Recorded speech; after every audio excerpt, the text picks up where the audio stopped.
आज मैं इसकी भी घोषणा करता हूं कि आज से हम हार्टॉन एडवांस स्किल सेंटर परियोजना शुरू कर रहे हैं। इसके तहत पहले वर्ष में 87 एडवांस स्किल सेंटर खोले जाएंगे। ये केंद्र NSQF मान्यता प्राप्त प्रमाण पत्र प्रदान करेंगे। इससे हमारे युवाओं को राष्ट्रीय अंतर्राष्ट्रीय स्तर पर मान्यता प्राप्त कौशल मिल सकेगा। इसकी भी मैं आज घोषणा करता हूं। आज राष्ट्रीय युवा उत्सव के अवसर पर आपके बीच में आकर के अपने अंदर में उत्साह, उमंग, उल्लास महसूस कर रहा हूं। उसे शब्दों में बयान नहीं कर सकता।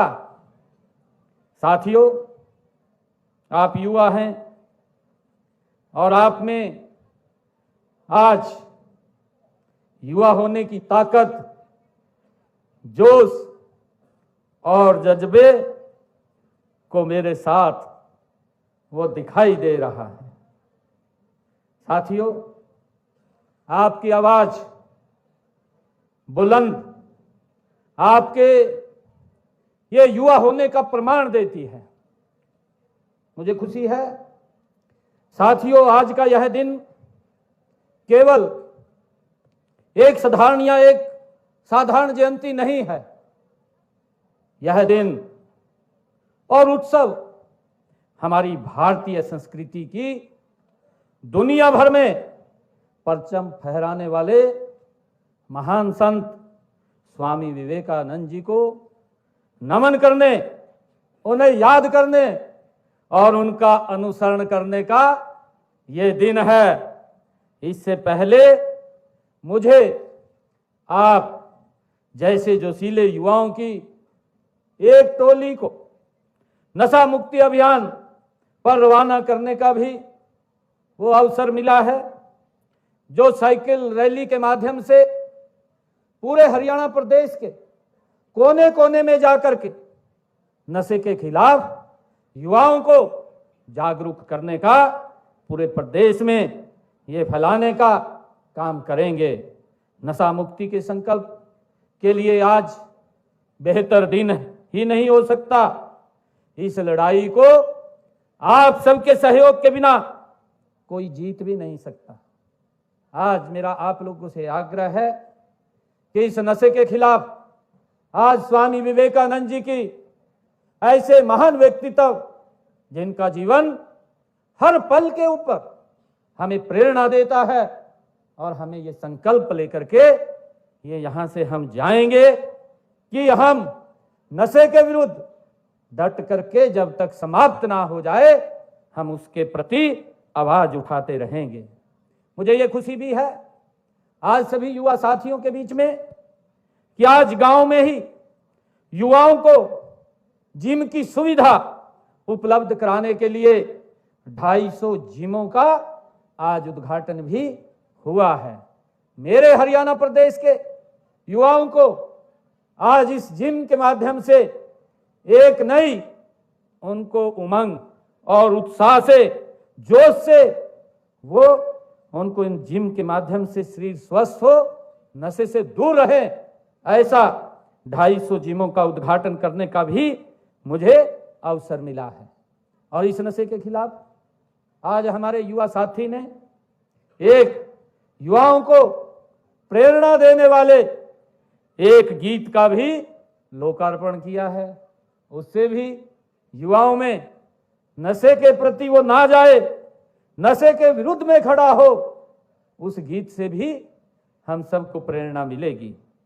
इसके अलावा निजी क्षेत्र में रोजगार की मदद के प्रति हमारे युवा साथी जिन्होंने ITI या अन्य डिप्लोमा किया है, ऐसे युवा साथियों को उनको ऑफर लेटर भी आज दिए गए हैं, वो भी आप लोगों के बीच में है। मुझे खुशी है कि आपने राष्ट्रीय सेवा योजना में बहुत अच्छा प्रदर्शन किया है। इसके लिए अवार्ड जीतने वाले मैं 25 युवाओं को आज सम्मानित भी किया है। साथ ही 100 वॉलंटियर्स को भी सम्मानित करने का मुझे अवसर मिला है।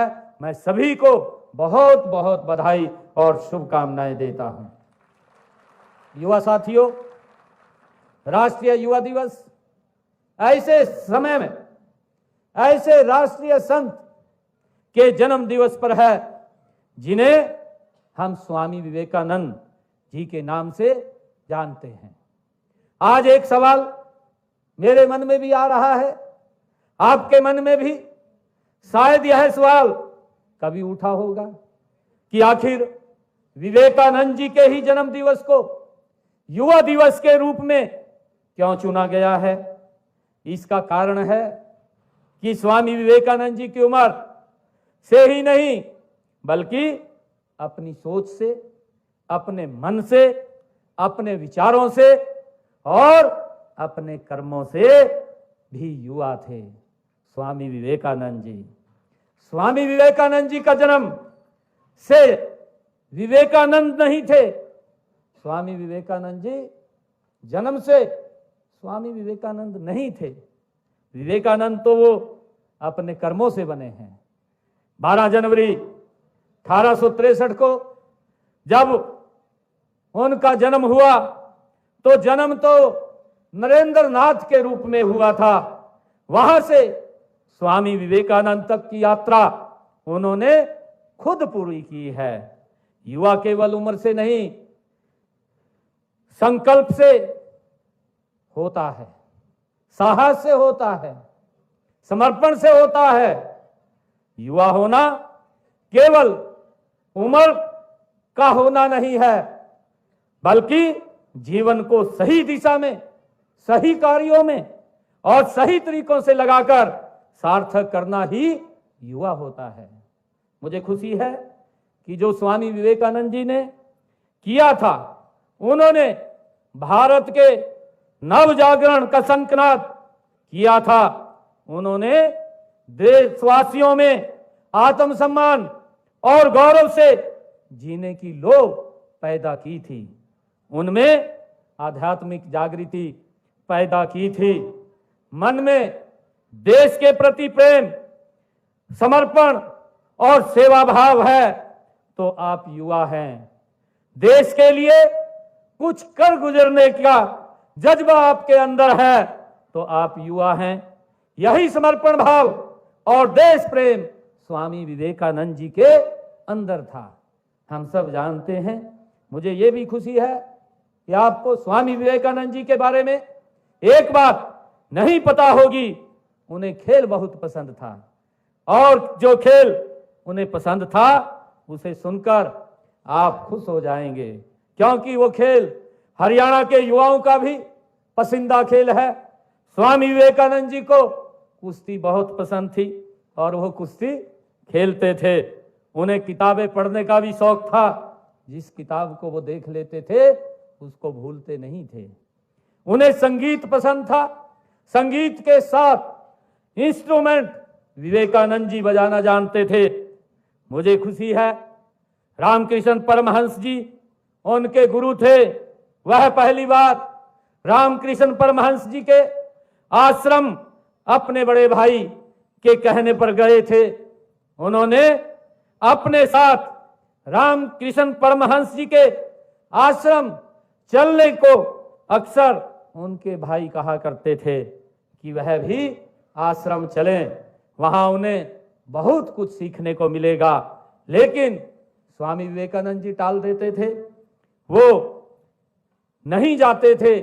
एक दिन स्वामी विवेकानंद जी उनके बड़े भाई उन्हें यह कहकर आश्रम में ले गए कि युवा थे और युवा को अगर कोई परिवार बड़ा कुछ बोलता है तो उसके बाद में भी वो आ जाते हैं। स्वामी विवेकानंद जी को उनके बड़े भाई ने कहा कि आप आश्रम में चलिए, रामकृष्ण परमहंस जी के आश्रम में उनसे मिलने के लिए जाइए और वहां पर आपको रसगुल्ले मिलेंगे। और इस बात को वो सुन करके उनके साथ चले गए और सब कुछ जब वो वहां पर पहुंचे तो सब कुछ छूट गया और उन्होंने अपना पूरा जीवन अपने राष्ट्र, अपनी संस्कृति और अपने धर्म के लिए समर्पित कर दिया। स्वामी विवेकानंद जी ने विदेश में जाकर भारतीय संस्कृति, सभ्यता, आचार व्यवहार तथा रीति नीति की श्रेष्ठता स्थापित करने का काम भी स्वामी विवेकानंद जी ने किया है। जब कभी जिक्र आता है कि उनका शिकागो के 1893 की धर्म संसद में दिया गया भाषण आज भी उसको याद आता है और उसी का जिक्र होता है जो उन्होंने धर्म संसद के अंदर अपना भारत का पक्ष रखते हुए अपना भाषण दिया था। मुझे यह भी खुशी है मित्रों कि यह युवा उत्सव हम उस समय में मना रहे हैं जब पूरे देश में भारत संविधान का अमृत महोत्सव मना रहा है। हमारा संविधान एक जीवंत दस्तावेज है। इसने विविधताओं से भरे इस देश को पिछले 75 सालों से एक सूत्र में पिरो करके रखा है। हमारे संविधान और संस्थाओं के भविष्य की जिम्मेवारी भी आपके कंधों पर है। आगे चलकर संविधान की मूल भावना के अनुरूप देश आपको ही चलाना है। इसलिए जरूरी है कि जब संविधान बना तब देश के सामने क्या हालात थे, संविधान सभा की बहसों में उस समय क्या हुआ था, आपको इन सब विषयों की जानकारी होनी चाहिए। इससे संविधान के प्रति जो निष्ठा पैदा होती है वह हमारे लोकतंत्र को, हमारे संविधान को और देश व प्रदेश के भविष्य को मजबूत करेगी। साथियों, भारत आज दुनिया का सबसे अधिक युवा आबादी वाला देश है। मैं माननीय प्रधानमंत्री जी भी विशेष रूप से मैं उनका आभारी हूं। उन्होंने विकसित भारत के लिए युवाओं को पहला स्तंभ माना है। उनका मानना है कि विकसित भारत, भव्य और दिव्य भारत का निर्माण करने के लिए हमें 4 स्तंभों की आवश्यकता है, जिसमें सबसे पहला स्तंभ है युवा शक्ति, दूसरा स्तंभ है नारी शक्ति और हमारे किसान तथा मध्य व गरीब वर्ग के लोग, इसमें युवा शक्ति आप हैं। विकसित भारत ये की शक्ति आप हैं। मुझे गर्व है कि हरियाणा का युवा आज हर क्षेत्र में आगे है। आपने अपनी प्रतिभा के बल पर देश विदेश में धाक जमाई है। हरियाणा की पहचान अगर कहीं है तो धाकड़ के रूप में है, और तो पहचान यहाँ के धाकड़ नौजवानों से है, आपसे है। मुझे ये खुशी है। साथियों, हमारी सरकार का यह तीसरा कार्यकाल है। पिछले 2 कार्यकालों के 10 वर्षों में हमने पूरा प्रयास किया है कि आपको खुला आसमान दें। हमने आपको 21वीं सदी की आधुनिक शिक्षा देने के लिए नई राष्ट्रीय शिक्षा नीति लागू की जा रही है। हाथ में हुनर से कमाल करने वाले नौजवानों की मदद के लिए पीएम कौशल विश्वकर्मा योजना को आदरणीय प्रधानमंत्री जी ने लागू किया है। प्रदेश के युवाओं को स्किल से जोड़ने के लिए राज्य में देश का पहला विश्वकर्मा विश्वविद्यालय वो खोला गया है। आप जिस भी लक्ष्य को हासिल करना चाहते हैं, हम उसमें आपका पूरा साथ देंगे।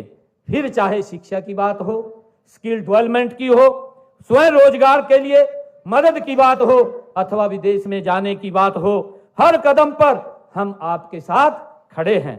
साथियों, आप जानते हैं कि हर युवा का एक सपना होता है कि वह कुछ बन जाए, उसकी भी कोई नौकरी लग जाए और वह अपने परिवार, देश, समाज के लिए कुछ कर सके।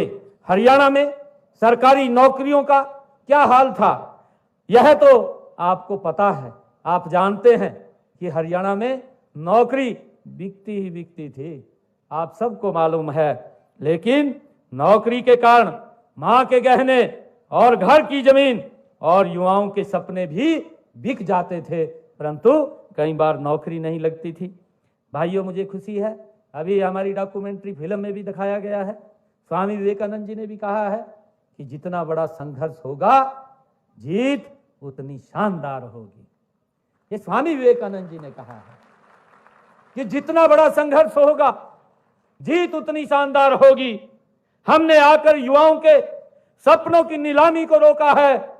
हमने कहा कि नौकरी पारदर्शिता से और निष्पक्षता से हमारी सरकार देगी, और उसका परिणाम यह हुआ कि पिछले 10 वर्षों में हमारी सरकार ने बिना पर्ची बिना खर्ची के हरियाणा के अंदर 1,71,000 युवाओं को हरियाणा सरकार में नौकरी देने का निर्णय ये किया है। ये हमारी सरकार का दृढ़ संकल्प था।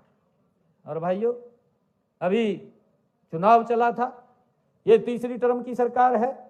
इस चुनाव के अंदर किस प्रकार की बातें वो विपक्षी द्वारा की गई कि मेरे हिस्से में इतनी नौकरी आती है, मैं हिस्से के अनुसार दूंगा।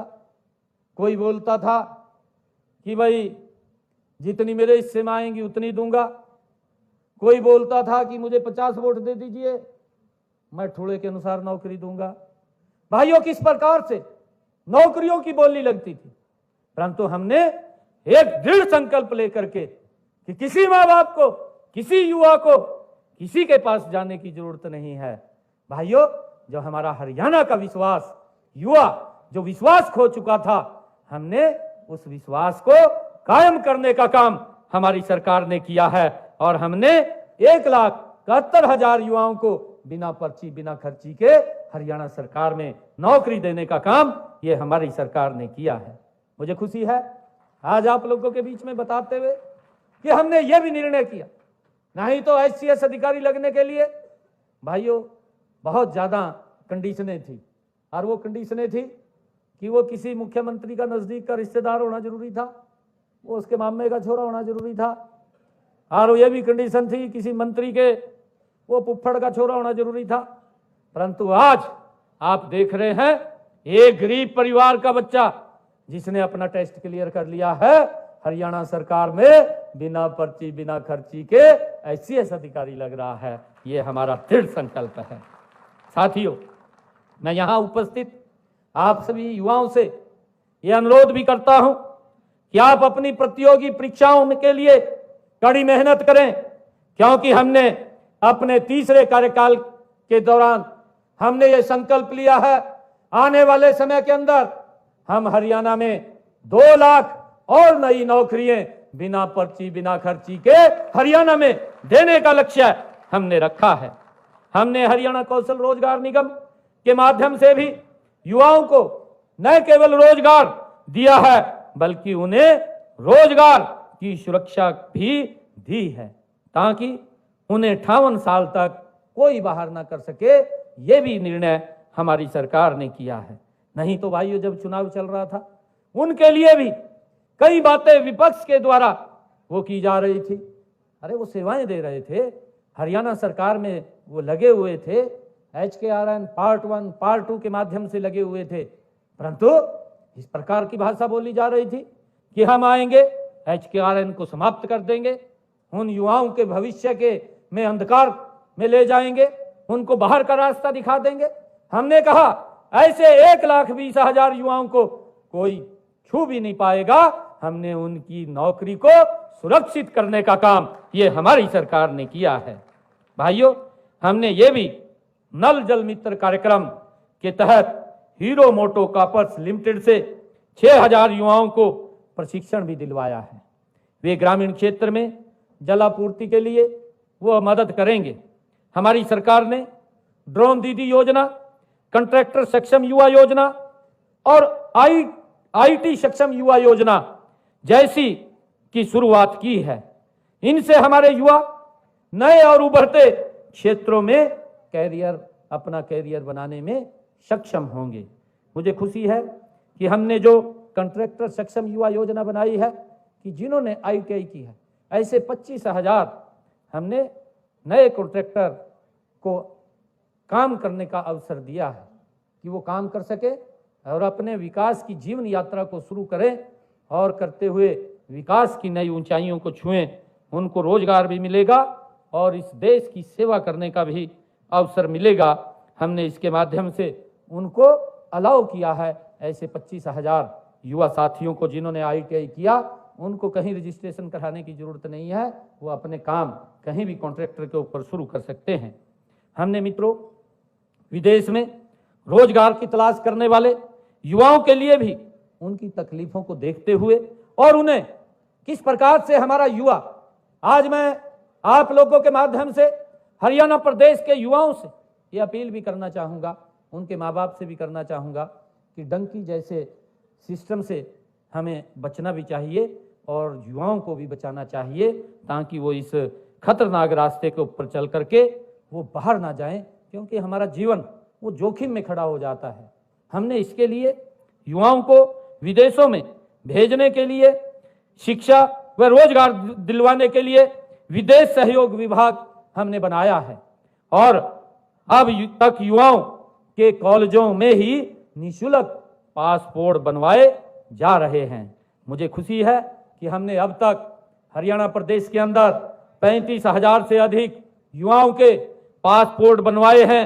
इसके साथ ही विदेश में जाने से पहले हम युवाओं को उन देशों की जरूरतों के अनुसार उनको कौशल भी देने का काम करते हैं और इसके लिए हम विभिन्न देशों की भाषाओं में युवाओं को दक्ष बनाने के लिए भी एक नीति अलग से बना रहे हैं, ताकि व्यक्ति जब विदेश में जाता है, काम करने के लिए जाता है, तो वहां पर उसको लैंग्वेज की दिक्कत ना आए। उसके लिए भी हमारी सरकार इसमें काम कर रही है। साथियों, आप जानते हैं कि आज दुनिया ग्लोबल विलेज बन चुकी है। हमारे हरियाणवी भाई आज विश्व के कोने कोने में बसे हुए हैं और उनमें से अधिकतर लोगों ने परिवार यहीं पर हैं। ऐसे हरियाणवियों के लिए हमने ग्लोबल हरियाणवी केंद्र नामक एक पोर्टल बनाया है। इस पर वे अपनी समस्याओं को डालकर मदद पा सकते हैं, चाहे वह जमीन जायदाद से जुड़ी हुई हो या समस्या या परिवार की कोई समस्या हो, किसी झगड़े अथवा प्रदेश में निवेश करने के उनकी कोई इच्छा हो, उसके ऊपर वो डाल करके वो उसकी जानकारी ले सकते हैं और हरियाणा सरकार उसका पूरा सहयोग करेगी। युवा साथियों, प्राइवेट क्षेत्र में भी युवाओं को रोजगार के बेहतर अवसर मिले, इसके लिए हमने डुअल सिस्टम ऑफ ट्रेनिंग के तहत लगभग 258 उद्योगों के साथ साझेदारी कर युवाओं को व्यवहारिक प्रशिक्षण देने का काम भी हमने शुरू किया है। हमारा लक्ष्य है कि वर्ष 2030 तक राज्य का हर युवा हुनरमंद हो और वित्तीय रूप से समृद्ध हो और इसी लक्ष्य की प्राप्ति के लिए स्कूलों में NSQF, कॉलेजों में पहली योजना, विश्वविद्यालय में इंक्यूबेशन सेंटर और तकनीकी संस्थानों में उद्योगों की जरूरत के अनुसार प्रशिक्षण के लिए उद्योगों के साथ MOU करने जैसे कारगर कदम भी हमने उठाए हैं। मैं एक बात राजनीति के बारे में भी करूंगा। भाइयों, आज युवा साथियों के बीच में है, आप में जो भी कोई राजनीति में अगर भागीदारी करना चाहते हैं तो अवश्य करें, हमें करनी चाहिए। माननीय प्रधानमंत्री जी ने युवाओं को राजनीति में आने के लिए आह्वान भी किया है। आप सक्रिय राजनीति में जितना आते हैं उतना ही परिवारवाद की राजनीति पर प्रभाव कम होता है। साथियों, आज युवाओं के सामने अगर सबसे बड़ी कोई चुनौती है तो वह नशा है, जिसका मैंने जिक्र भी किया है कि हमने आज एक यहां से यात्रा को शुभारंभ किया है। हरियाणा प्रदेश के एक एक गांव के अंदर वो जाकर के पूरे हरियाणा प्रदेश के युवाओं को जागरूक करते हुए उस नशे की चुनौती से निपटने के लिए उनको जागरूक करेगी।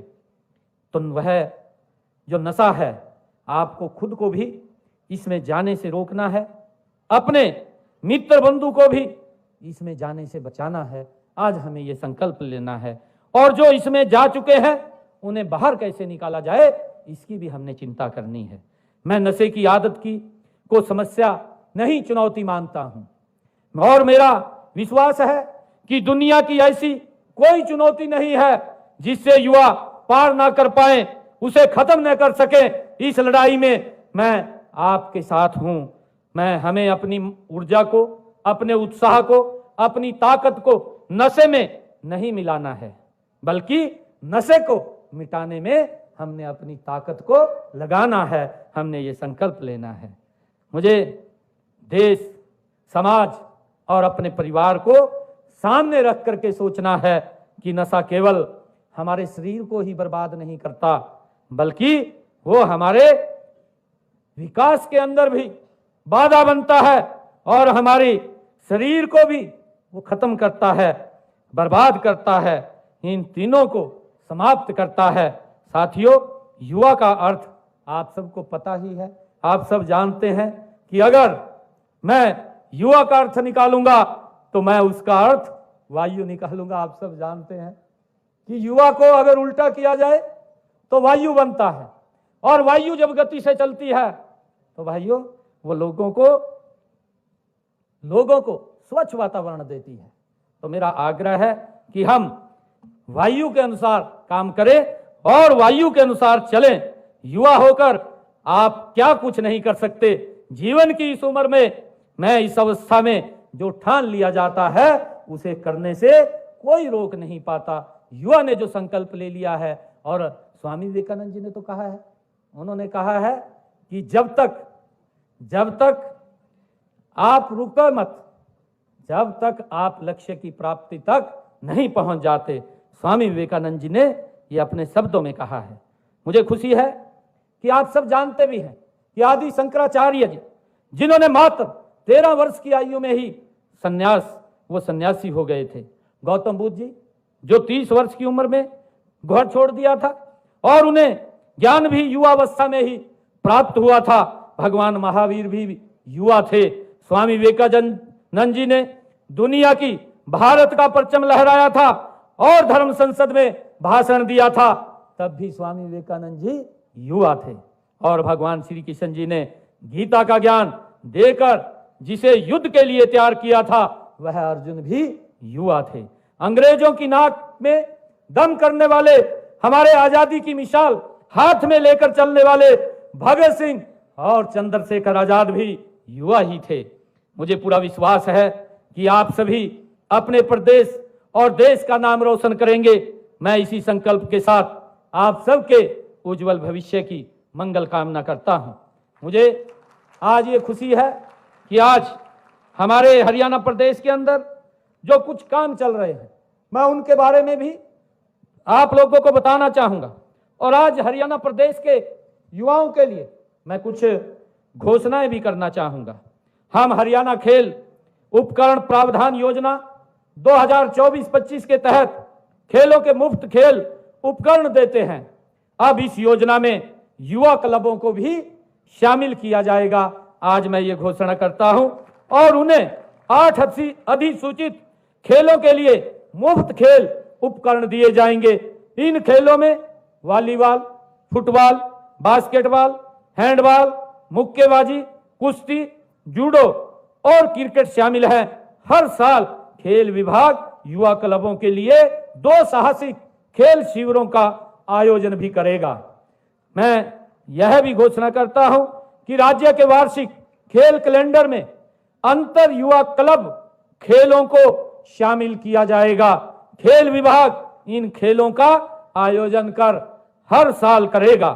मैं ये भी घोषणा करता हूं कि हम हरियाणा के हर ब्लॉक में कम से कम एक ITI खोलेंगे। राज्य में 142 ब्लॉक हैं, हर ब्लॉक के ऊपर एक ITI वो खुलेगी। इसकी भी मैं आज घोषणा करता हूं। जिनमें से 26 ब्लॉक ऐसे हैं जहां ITI नहीं है। इनमें से 6 ब्लॉकों में नई सरकारी ITI खोलने का प्रस्ताव पहले ही हमने स्वीकृत किया जा चुका है और भवन निर्माण प्रक्रिया चालू है। शेष 20 ब्लॉकों में ITI खोले जाएंगे। इन पर 400 करोड़ रुपए की लागत आएगी। इसकी भी मैं आज घोषणा करता हूं। मैं ये भी आज कहना चाहता हूं कि हमारे काफी युवा विदेशों में रोजगार की तलाश में रहते हैं, लेकिन उस देश की भाषा का ज्ञान न होने के कारण उन्हें वहां बड़ी समस्या का सामना करना पड़ता है। हमने यह निर्णय किया है कि युवाओं को विदेशी भाषा सिखाने और उससे संबंधित एजेंसी से प्रमाणित करवाने का खर्चा सरकार वहन करेगी। यह भी निर्णय आज हमने किया है। हमने ये भी निर्णय आज किया है। आज मैं इसकी भी घोषणा करता हूं कि आज से हम हार्टन एडवांस स्किल सेंटर परियोजना शुरू कर रहे हैं। इसके तहत पहले वर्ष में 87 एडवांस स्किल सेंटर खोले जाएंगे। ये केंद्र NSQF मान्यता प्राप्त प्रमाण पत्र प्रदान करेंगे। इससे हमारे युवाओं को राष्ट्रीय अंतर्राष्ट्रीय स्तर पर मान्यता प्राप्त कौशल मिल सकेगा, इसकी भी मैं आज घोषणा करता हूं। इससे पहले हार्ट्रॉन के स्किल सेंटर मुख्य रूप से जिला स्तर पर ही खुले हैं। इनमें बुनियादी कंप्यूटर शिक्षा ही दी जाती है। पहली बार एडवांस स्किल सेंटर उपमंडल और ग्रामीण विकास खंडों में खोले जा रहे हैं। इनमें आर्टिफिशियल इंटेलिजेंस, साइबर सुरक्षा और ब्लॉकचेन जैसी उभरती हुई तकनीकों में उन्नत प्रशिक्षण दिया जाएगा। इससे युवाओं के लिए रोजगार की संभावनाएं बढ़ेंगी। भाइयों, मैं अंत में एक बार फिर आप सबको राष्ट्रीय युवा दिवस और स्वामी विवेकानंद जयंती की हार्दिक बधाई देता हूं। आपके बीच आकर आज अपने अंदर की एक नई ऊर्जा, उमंग और उत्साह और विश्वास को महसूस कर रहा हूं। आज आपके साथ से जो मैं भी खुद को युवा महसूस कर रहा हूं। आप सभी को मैं बहुत बहुत बधाई और शुभकामनाएं देता हूं। स्वामी विवेकानंद जी ने एक वाक्य कहा था और उस वाक्य को बोल करके मैं अपनी वाणी को विराम दूंगा। स्वामी विवेकानंद जी ने कहा था कि पहले हर अच्छी बात का मजाक होता है। स्वामी विवेकानंद जी ने कहा कि सबसे पहले अच्छी बात का मजाक होता है, लोग मजाक बनाते हैं, फिर उसका विरोध करते हैं, अंत में उसे स्वीकार करते हैं। ये हमारी इस संस्कृति का आधार है। ये हमारे स्वामी विवेकानंद जी ने कहा था। मैं आप सबको आज स्वामी विवेकानंद जी की जयंती की बहुत बहुत बधाई और शुभकामनाएं देता हूं। बहुत बहुत धन्यवाद।